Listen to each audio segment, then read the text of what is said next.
আয়েশা, আয়েশা রে কথা মিথ্যা বলো না রে আয়েশা। আমি শিশু মুহাম্মদ যখন ছিলাম আমি তখন তাকে দেখি মক্কার ছোট ছোট বাচ্চারা বাবার কোলে উঠতো, বাবা দেখতাম ছোট ছোট বাচ্চাদেরকে গালের মধ্যে চুমা দিত, দোকানে লয়ে যাইতো, কত আদর করতো আয়েশা। আমি মুহাম্মদ তখন ছেলেদের দিকে তাকায় থাকতাম, আমার বাবা কই বইলা বইলা আমি কাঁদতাম। أرسله بالحق بشيرا ونذيرا وداعيا إلى الله بإذنه وسراجا وقمرا منيرا أما بعد فقد قال الله تعالى في كلامه المجيد وفي الفرقانه الحميد أعوذ بالله من الشيطان الرجيم بسم الله الرحمن الرحيم ألا إن أولياء الله لا خوف عليهم ولا هم يحزنون.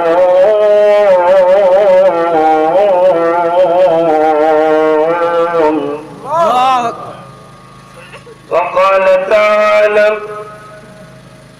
إن الله وملائكته يصلون على النبي يا أيها الذين آمنوا صلوا عليه وسلموا تسليما.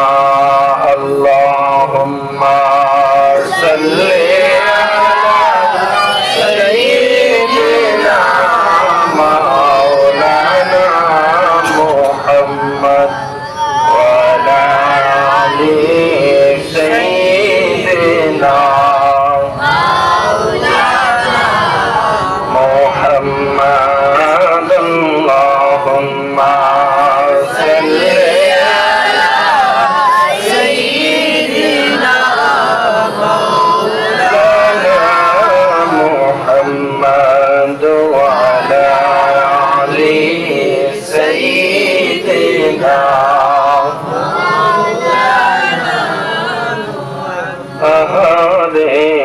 দুনিয়ার মানুষ আমার নবীজির জন্য কাঁদলা না, তোমার জন্য আমার জন্য কান্দেন নবী মদিনায়। আল্লাহুম্মা সাল্লি আলা সাইয়্যিদিনা মাওলানা মুহাম্মদ ওয়া আলা আলি সাইয়্যিদিনা মাওলানা মুহাম্মদ। তবে জানি ডাকাশিবে এই বাড়ি ঘর সারিতে, আপন পোশাক খুলে খুলে সাদা কাফন পরিতে। আল্লাহুম্মা সাল্লি আলা সাইয়্যিদিনা মাওলানা মুহাম্মদ ওয়া আলা مولانا محمد لا إله إلا الله لا إله إلا الله لا إله إلا الله لا إله إلا الله لا إله إلا الله يا الله آدم হাওয়া বানাইয়া তারে ধরাই দিল পাঠাইয়া আল্লাহ আদম হাওয়া বানাইয়া তারে ধরাই দিল পাঠাইয়া 350 বছর কাদার পরে ক্ষমা 300 বছর কাদার পরে ক্ষমা আমার নবীর ওসিলায় লা ইলাহা ইল্লাল্লাহ লা ইলাহা ইল্লাল্লাহ মাশাআল্লাহ লা ইলাহা ইল্লাল্লাহ ভালো লাগে লা ইলাহা ইল্লাল্লাহ ভাইজান আসিয়া বলে এক আল্লাহ তারে ফেরাউন দিল কত জ্বালা বলেন আসিয়া বলে এক আল্লাহ তারে ফেরাউন দিল আর আমার আল্লাহ বলে ও জিবরাইল আল্লাহ বলে ও জিবরাইল খুলে দাও জান্নাতের তালা লা ইলাহা ইল্লাল্লাহ মাশাআল্লাহ লা ইলাহা ইল্লাল্লাহ ভালো লাগে লা ইলাহা ইল্লাল্লাহ জোরে জোরে লা ইলাহা ইল্লাল্লাহ হায় হায় সাদত জান্নাত বানাইলো তারে মনের মতন সাজাইলো বলেন সাদত জান্নাত বানাইলো তারে মনের মতন সাজাইলো তাতে একটি কদম রাখার আগে আল্লাহ একটি কদম রাখার আগে আল্লাহ আজরাইলকে পাঠাইলো লা ইলাহা ইল্লাল্লাহ লা ইলাহা ইল্লাল্লাহ লা ইলাহা ইল্লাল্লাহ লা ইলাহা ইল্লাল্লাহ মুহাম্মাদুর রাসূলুল্লাহ সাল্লাল্লাহু আলাইহি ওয়াসাল্লাম। যাই হোক আজকে রাত্র অনেক গভীর হয়ে গেছে, সংক্ষিপ্ত সময়ের মধ্যে ইনশাআল্লাহ আলোচনা শেষ করব। আল্লাহ রাব্বুল আলামিনের দরবারে প্রথমে শুকর আদায় করছি যে মহান রব্বুল আলামিন আজকের কনকনে শীতের রাত্রিতে আমাদেরকে এখনো কোরআন হাদিসের তীব্র আকর্ষণে আল্লাহ এবং আল্লাহ রসুলের মহব্বতে এখনো পর্যন্ত কোরআন এবং হাদিসের মাহফিলে বসার সুযোগ আল্লাহ করে দিয়েছেন। সে মহান রব্বে করিমের দরবারে অন্তরে অন্তঃস্থল থেকে সকলে একবার উচ্চস্বরে বলে আলহামদুলিল্লাহ। লক্ষ কোটি অগণিত কিংবা তার চেয়ে বেশি দুরূদ এবং সালাম প্রেরণ করছি মানবতার মুক্তির দূত আকা ইমানদার তাজদারে মদিনা সুলতানে মদিনা নবী কুল শিরোমণি সৈয়দুল মুরসালিন ইমামুল মুরসালিন খাতামান নবিয়িন নবিয়িনা নবী মুহাম্মদুর রাসূলুল্লাহ সাল্লাল্লাহু আলাইহি ওয়াসাল্লামের প্রতি সম্মানিত হাজিরিন, আজকের মাহফিলে সম্মানিত সভাপতি হযরত মাওলানা সৈয়দ মিজবুর রহমান সাহেবজাদা হিকমি নিলাম বাজার করিমগঞ্জ আসাম। সহসভাপতি হিসেবে রয়েছেন হযরত মাওলানা তাজুল ইসলাম সাহেব ইমাম পত্র জামে মসজিদ। আমার পূর্বে এতক্ষণ পর্যন্ত যে সকল উলামায়ে কেরাম আলোচনা করেছেন, আল্লাহ রাব্বুল আলামিন যেন আজকের এই পরিপূর্ণ মাহফিলের বয়ানটুকু আমাদেরকে আমলের নিয়তে শোনার তৌফিক দেন, সকলে বলুন আমিন। সম্মানিত হাজিরিন, আমরা যে মাসের মধ্যে আছি আরবিতে বলে এই মাসের নাম হলো রজব মাস। বলুন তো আরেকবার, এই মাসের নাম কি? রজব মাস। হাদিস শরীফে এসেছে, আল্লাহ তাআলা হাদিসে কুদসির মধ্যে বলেন, রজব শাহরুল্লাহ, রজব হলো আল্লাহর মাস। একবার উচ্চস্বরে বলুন, রজব কার মাস? আল্লাহর মাস। নবীকে আল্লাহ ইঙ্গিত দেয়, বন্ধু আমার মাস হলো রজব, আর আপনার জন্য আমার পক্ষ থেকে বরাদ্দ হলো রজবের পরবর্তী মাস শাবান মাস। যেরকম সুবহানাল্লাহ। আমার নবী বলুন তো সবসময় কি নিজের চিন্তা করতেন নাকি উম্মতের চিন্তা করতেন? আমার নবীর মনটা একটু খারাপ। আল্লাহর পক্ষ থেকে এখনো কোনো তথ্য নবীকে জানানো হয় নাই। আল্লাহ বলেন আমি রজব, আপনি শাবান। আমার নবীর মনটা খারাপ করে আছে।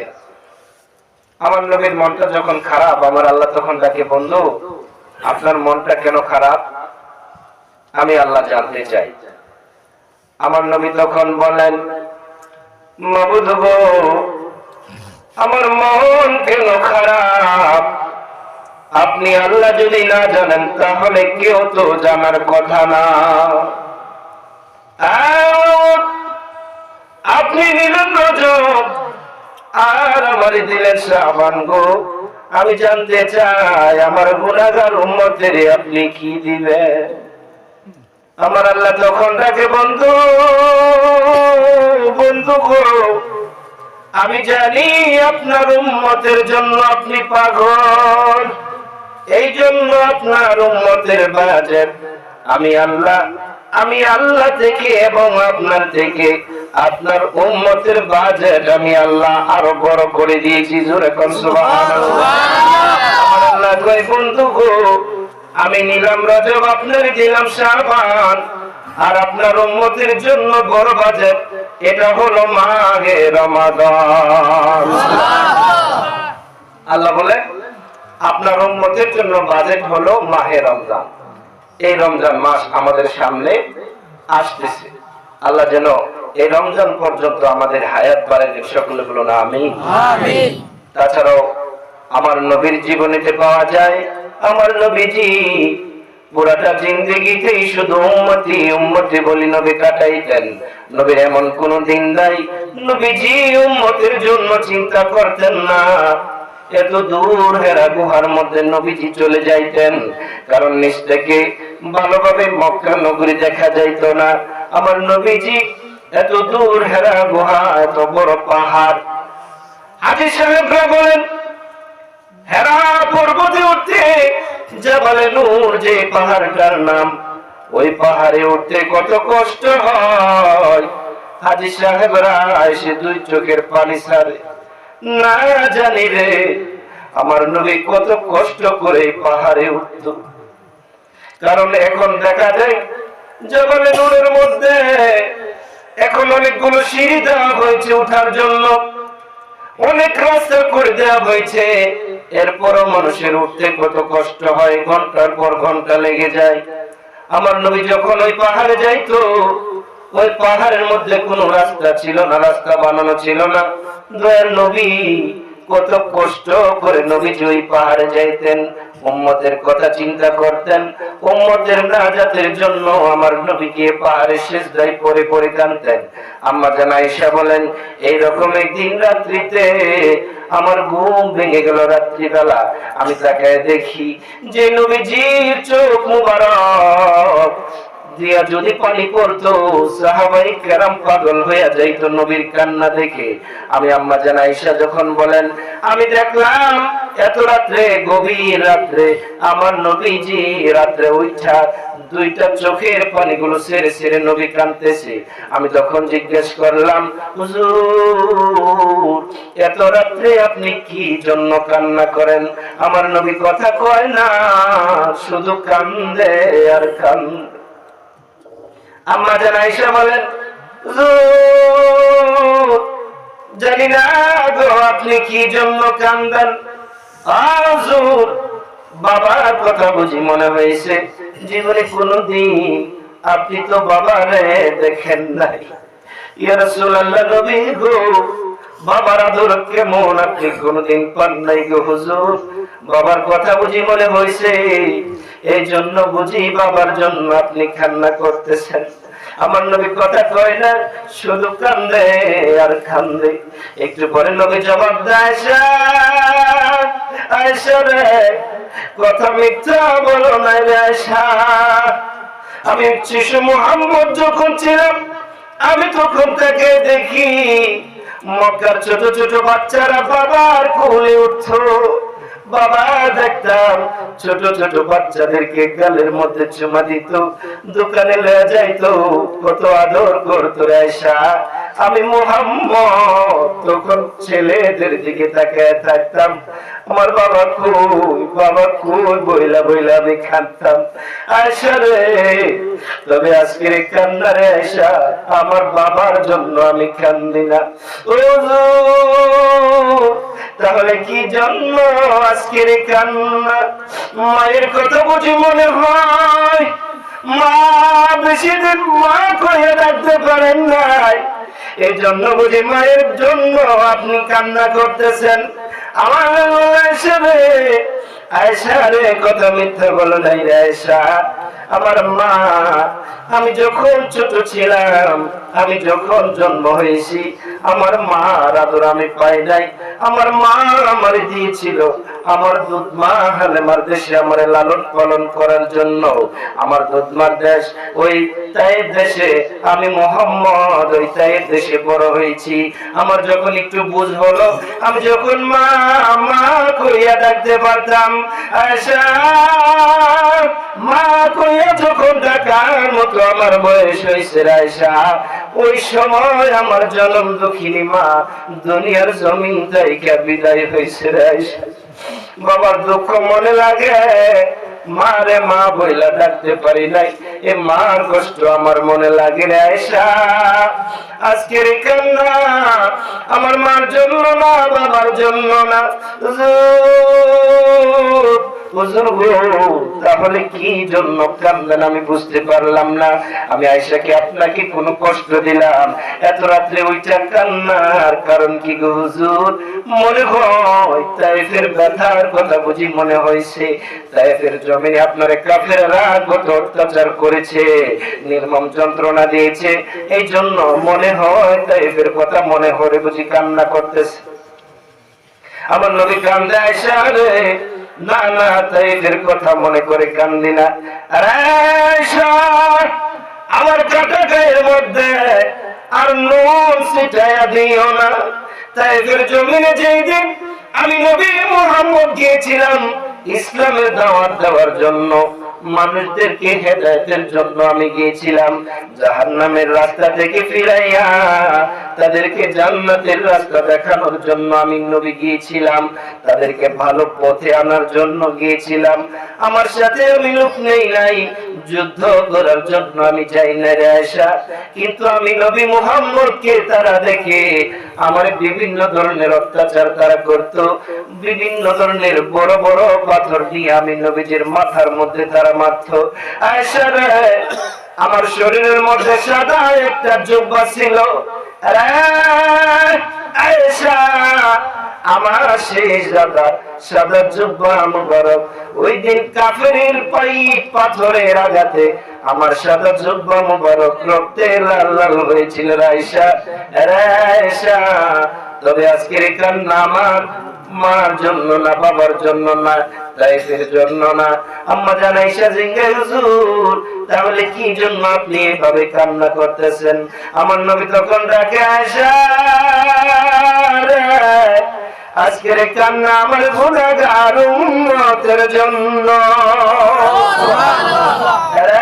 আয়েশা, আমি নবী রাত্র বেলা ওইটা চিন্তা করতেছি, আমি নবী যদি জান্নাতে যাই আর আমার উম্মতেরা যদি পিছন দিক দিয়া তাকায় থাকে, আমার উম্মতেরা যদি বলে আমি নবী একলা একলা জান্নাতে যাই, আমার নবীজি আমাদেরকে ছাইরা জান্নাতে চলে যায়। আমার উম্মতের নাজাতের জন্য আমি চিন্তা করি আয়েশা, কিভাবে আমার গুনাহগার উম্মতরে আমি জাহান্নাম থেকে জান্নাতের দিকে নিব। এই জন্য এইভাবে চিন্তা করে আয়েশা রে, আমি আমার গুনাহগার উম্মতের লাইগা কান্দি। যখন সুবহানাল্লাহ।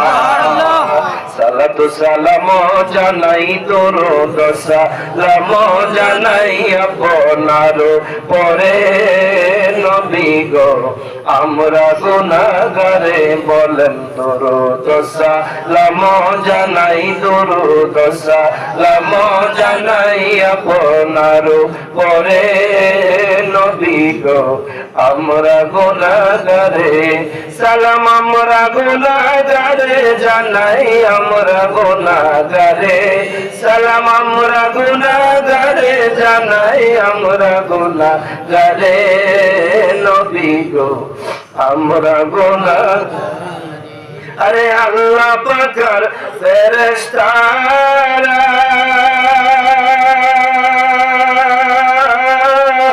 আমার দয়াল নবীর দরুদ পড়ে তারায়। আরে আল্লাহ পাকের ফেরেশতারা আমার নবীর দরুদ পড়ে তারায়। ইমানদারে পড়বে দরুদ, ইমানদারে পড়বে দরুদ, বলছে পড়ো ওয়ারে নবী গো, আমরা গুনাহগারে বলেন দরুদ সালাম জানাই দরুদ সালাম জানাই আপনার পরে নবী গো, আমরা গুনাহগারে। আরে নবীর দরুদ পড়ে যারা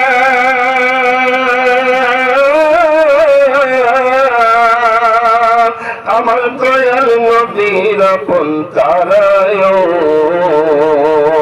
আরে নবীর দরুদ পড়ে যারা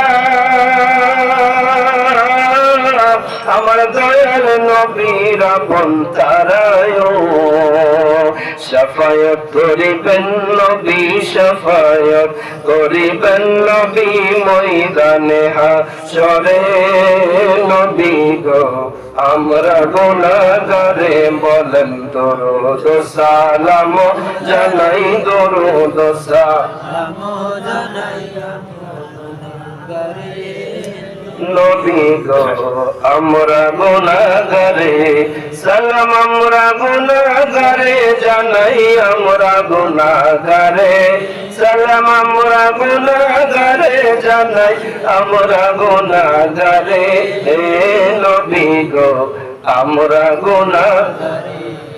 আমার ভাইয়ের বন্ধুরা, রাত্র গভীর হয়ে গেছে।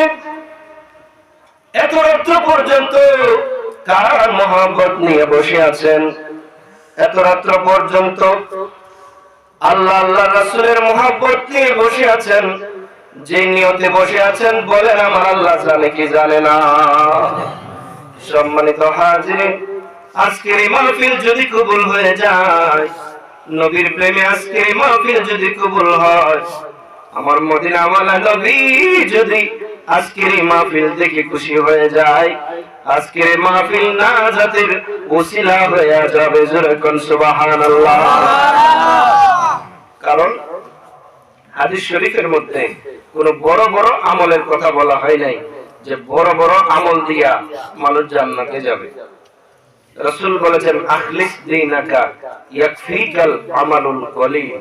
তোমার আমল কম থাকুক, কিন্তু ঈমান যদি সঠিক থাকে, ঈমান যদি মজবুত থাকে, রাসূল বলেছেন আমল কম থাকলেও তুমি জান্নাতে যাবে। জোরে কোন সুবহানাল্লাহ। এইজন্য আমলের বড়াই দেখায় লাভ নাই। যে কোনো আমল আপনার কবুল হলে ওই আমলটা আপনাকে জান্নাতে নিয়ে যেতে পারে। এই জন্য আমরা এই ধরনের ইসলামিক জলসাতে যেতে চাই কি চাই না? প্রত্যেকটা মাহফিল গুলোতে অবস্থান করবেন, যতক্ষণ আলোচনা হয় গিয়ে শুনবেন। আমল হলো যতক্ষণ বসে রইলেন ততক্ষণ পর্যন্ত আপনাদের আমল নামায় সওয়াব হতে থাকবে। সুবহানাল্লাহ। নাকি গুনাহ হইতেছে? এখানে যতক্ষণ বসে থাকবেন আল্লাহর রহমতের ফেরেশতারা আপনাদের জন্য আল্লাহর কাছে মাগফিরাত করতে থাকবে। আল্লাহর কাছে তারা বলতে থাকবে, আল্লাহ তোমারই বান্দা যারা কোরআন হাদিসের আকর্ষণে এখানে বসে আছে, আল্লাহ তুমি তাদেরকে মাফ করে দাও। জোরে কর সুবহানাল্লাহ। কতক্ষণ পর্যন্ত বলবে? যতক্ষণ আপনারা এই মাহফিলে বসে থাকবেন। মাহফিল থেকে বের হয়ে গেলেন, আপনি রহমত থেকে বের হয়ে গেলেন, তখন আর আপনার জন্য ফেরেশতারা দোয়া করবে না।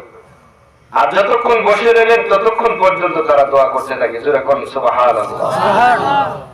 এই জন্য আমরা এই ধরনের ইসলামিক প্রোগ্রামগুলোতে অংশগ্রহণ করব। আল্লাহ যেন তৌফিক দেন। সকলে বলুন আমিন। সম্মানিত হাজিরিন, সর্বপ্রথম আপনাদের সামনে পবিত্র কোরআন থেকে একখানা আয়াত তেলাওয়াত করেছি। আমার আল্লাহ বলেন, আলা ইন্না আউলিয়া আল্লাহি লা খাউফুন আলাইহিম ওয়ালা হুম ইয়াহজানুন। আমার নবী সব সময় উম্মতের কথা চিন্তা করতেন। বলেছি, নবীর এক একজন উম্মতের দাম, এক একজন আলেম উম্মতের দাম আমার নবী বলেছেন। আম্বিয়া ইবনে ইসরাইল, বনি ইসরাইলের জামানার মুসা নবীর সমতুল্য আমার নবীর এক একজন আলেমের মর্যাদা। সুবহানাল্লাহ। আমার নবীজি বলেছেন, আমাদের নবীজির উম্মতের এক একজন আলেমের মর্যাদা মুসা নবীর উম্মতের সমান। জোরে কোন সুবহানাল্লাহ। আর আপনাদের দামও আল্লাহ তাআলা কোরআন শরীফে বলেছেন। আপনাদের দাম কেমন?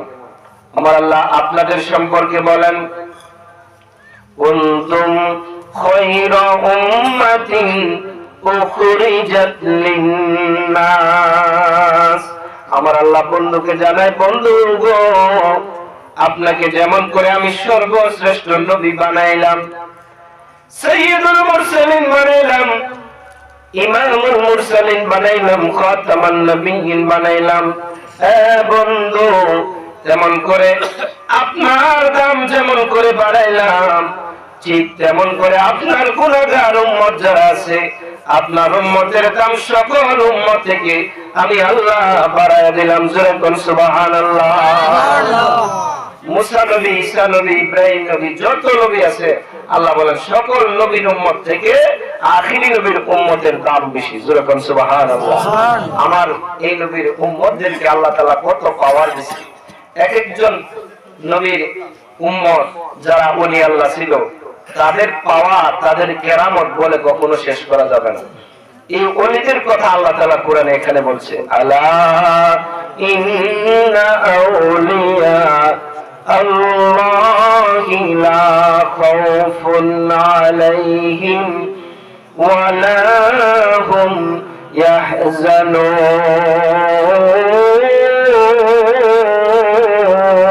ইয়াহজানুন। আমার আল্লাহ বলেন, দুনিয়ার মানুষে যারা আমি আল্লাহর ওলি হয়ে যাবে, আমার বন্ধু যারা হয়ে যাবে, এরা দুনিয়ার মানুষ আমার আল্লাহর ওলিদের কোনো ভয় নাই, তারা কোনো চিন্তাগ্রস্ত হবে না, পেরেশানি পাবে না। আমি আল্লাহ বিনা পেরেশানিতে, বিনা দরখাস্তে, বিনা উজুরে আমি আল্লাহ আমার ওলিদেরকে জান্নাতে প্রবেশ করায় দিব। সুবহানাল্লাহ।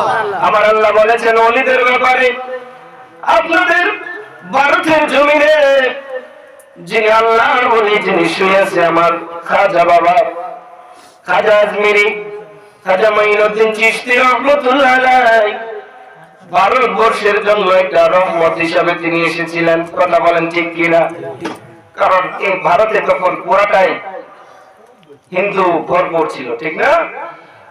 উনি এসেছিলেন দাওয়াতের নিয়তে এই ভারতের জমিনে। ওনার একজন উস্তাদ ছিল, ওনার একজন পীর ছিল, ওনার নাম ছিল খাজা উসমান হারুনি। খাজা উসমান হারুনির কাছে উনি ছোট্টবেলা গেলেন ওলি হওয়ার, মুরিদ হওয়ার জন্য, বয়াত হওয়ার জন্য।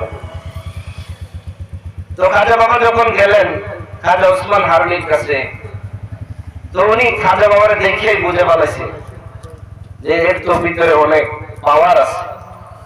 কারণ খাজা বাবা ছোট থাকতে আল্লাহর ওলি। জোরে কোন সুবহানাল্লাহ। তখন ওনার উস্তাদ কয়, এত বড় হইলে অনেক বড় বাপের উলি হবে, দেখি বুঝে ফেলাইছি। এবার খাজা বাবা বলতেছে আমি আপনার কাছে বয়াত করব। খাজা বাবার যিনি উস্তাদ উনি বলতেছে ঠিক আছে তোমার বয়াত করব, তবে বয়াত হওয়ার আগে তোমার একটা কাজ দিব। ওই যে দেখো দূরে দেখা যায় হিন্দুরা পূজা করতেছে, আগুনের পূজা, ওখান থেকে আমার জন্য একটু আগুন নিয়ে আসো। কি নিয়ে আসো? আগুন নিয়ে আসার জন্য বলছে।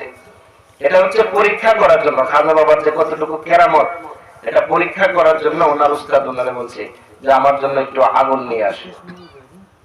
খাজা বাবা গেলেন আগুন আনার জন্য। তখন ওই পুরোহিতদের কাছে, হিন্দু ভাইদের কাছে গিয়ে বললেন আমাকে একটু আগুন দাও, আমার আগুন আমার একটু দরকার আছে। আমার হুজুর বলেছে আগুন দেওয়ার জন্য। আপনারা জানেন সাধারণত হিন্দু ভাইরা যে আগুন দিয়ে পূজা করে, এই আগুন কাউকে তারা দেয় না। তারা বলতেছে না না আগুন তোমাকে দিব না, আমরা আগুনের পূজা করি, আগুন তোমারে আমরা দিতে পারি না। খাজা বাবা তখন বলেন আগুনের পূজা করো মানে আগুনের পূজা করে তো কোনো লাভ নাই। যিনি আগুনকে সৃষ্টি করেছেন সে আল্লাহর ইবাদত তোমরা করো। ওই হিন্দুরা বলেছেন না না কোত্থেকে তুমি এসেছো, আমরা আল্লাহর ইবাদত করি না, আমরা আগুনের ইবাদত করি। খাজা বাবা বলেন তোমরা যেহেতু আগুনের ইবাদত করো তার মানে মনে হয় আগুনের সাথে তোমাদের অনেক ভালো সম্পর্ক আছে। আগুনের সাথে মনে হয় আপনাদের খুব ভালো সম্পর্ক, তাই না? আচ্ছা দেখি তো আগুন, আগুনের ভিতরে আপনারা হাত দেন, দেখি আগুন আপনাদেরকে ফুরায় কিনা। তখন হিন্দু পুরোহিত কয় হ্যাঁ কি কয়, আগুনের ভিতরে হাত দিলে তো আগুন আমরা পুড়িয়ে ফেলাই। তখন খাজা বাবা বলতেছে যে আপনারা যে আগুনের পূজা করেন, এই আগুন যদি আপনাদেরকে পুড়ে হাত যদি পুড়ে যায় তাহলে এই আগুনের পূজা করে কি লাভ? আমি সেই আল্লাহর পূজা করি, সেই আল্লাহর ইবাদত করি যার ইশারায় আগুন চলে। আমি সেই আল্লাহর কথা অনুযায়ী বলতেছি, এ আগুন আমি খাজা বাবার কিছুই করতে পারবে না। জোরে কন্যা সুবহানাল্লাহ। উপস্থিত সেখানে 8 থেকে 900 লোক সেখানে উপস্থিত ছিল। খাজা বাবা বলতেছে আমি আগুনের ভিতরে হাত দেব।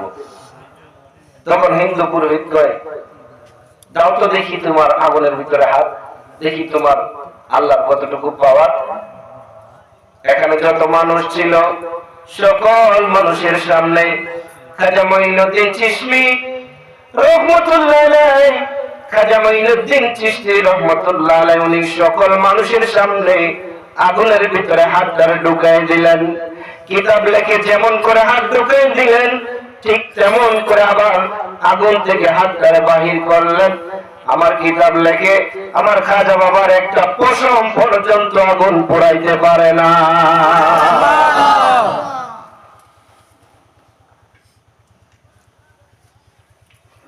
খাজা বাবা তখন বুঝতে পারলেন হিন্দু পুরোহিতদের এইভাবে কাজ হবে না, হিন্দু পুরোহিতরা এইভাবে মনে হয় কাজ হবে না। খাজা বাবা বলেন শুধু আমার আঙ্গুল না, আমার হাত না, আমার পক্ষে যারা থাকবে তাদেরকেও আগুন পোড়াইতে পারবে না, আপনি দেখবেন কিনা। তখন ওই পুরোহিত বলতেছেন দেখাও তোমার কারিশমাকে দেখাও, আমরা দেখতে রাজি আছি। খাজা বাবা বলেন তাহলে ছোট্ট একটা বাচ্চা আমার কোলে দেন, ছোট্ট বাচ্চা আজকে আমার পক্ষে থাকবে।